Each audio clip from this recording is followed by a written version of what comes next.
Misalnya, eh, otonomi kampus itu bagi teman-teman masalah kan? Pertama kasih tahu dulu atau kampus itu misalnya zaman sebelum otonomi kampus atau sebelum otonomi kampus seperti apa dulu.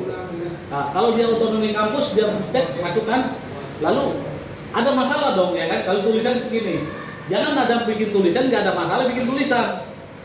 Itu artinya nggak ada nilainya. Nah, kalau ada nilainya maka di situ. Jadi contoh kasus di otonomi kampus.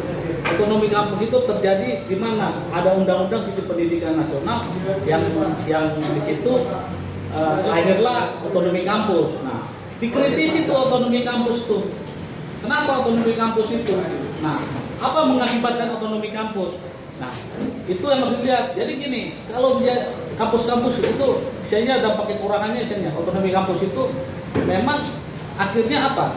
Orang-orang yang punya uang, yang punya uang itu mampu dia menyekolahkan anaknya di tempat-tempat universitas negeri. Walaupun dia nggak mampu dalam membayar apa? Walaupun dia tidak mampu, dia tidak memiliki kualitas dalam intelektualnya anaknya gitu kan? Kan sekarang kan gampang sekarang. Orang mau masuk itu juga gampang. Masuk ITB pun gampang. Kenapa? Karena ada sistem otonomi kampus, ada sistem swastanisasi gitu. Apa dampaknya dari sistem swastanisasi itu? Gitu. Dari sistem swastanisasi itu dampaknya adalah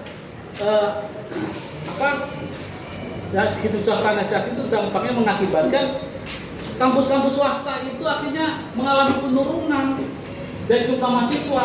Karena kenapa? Karena mereka sudah diambil oleh dengan sistem swastanisasi dan otonomi kampus itu di kampus-kampus negeri. Nah, itu yang terjadi. Nah, itu bisa menjadi esai menjadi tulisan esai itu. Nah, jadi gitu seperti itu contoh kasusnya. Nanti kalau kita mau bedah itu kan panjang sekali ya, coba tulisan esai. Terlalu kita bedah nanti terlalu panjang itu. Ya itu bisa kita buat kalau misalnya dalam bentuk apa?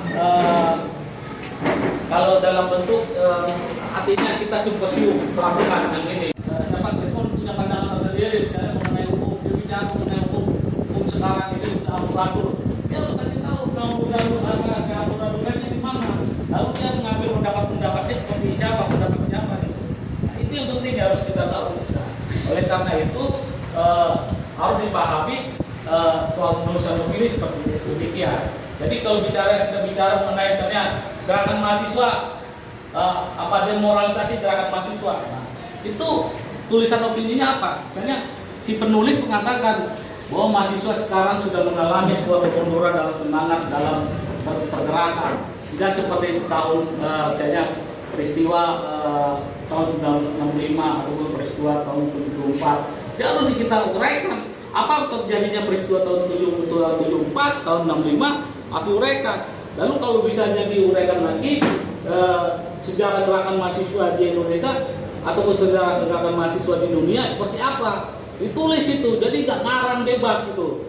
Nah, jadi karangan-karangan yang kita menulis dalam opini tidak boleh ngarang bebas, tidak sesuai dengan sumbernya gitu. Nulis belum bagus tapi ngarang itu nggak ada sumbernya di situ.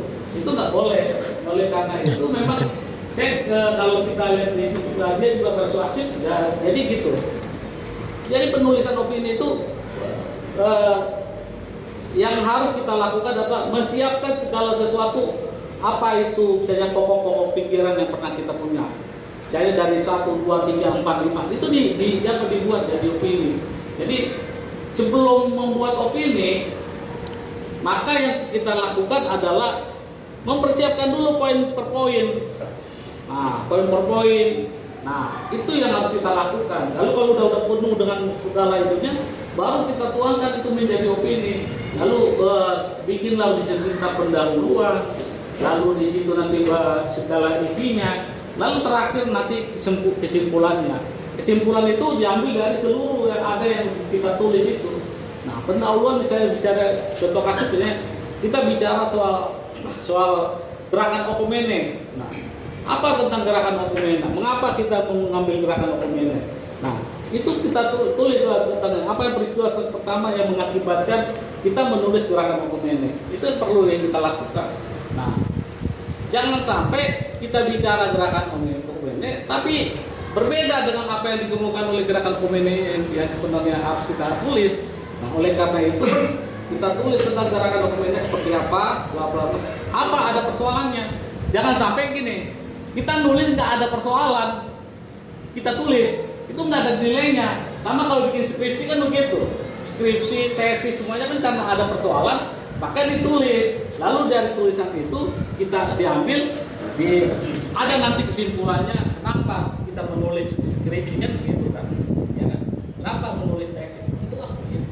Apa ya ada yang kita lihat yang saya bilang itu loh, tadi kan struktur penulisan tadi semuanya saya tumpahkan karena kalau pakai teori-teori itu nanti tinggal baca aja. Nah, jadi itu yang harus dipahami. Nah, kedua adalah kalau ingin menjadi penulis juga harus banyak apa? Baca buku, banyak tulisan.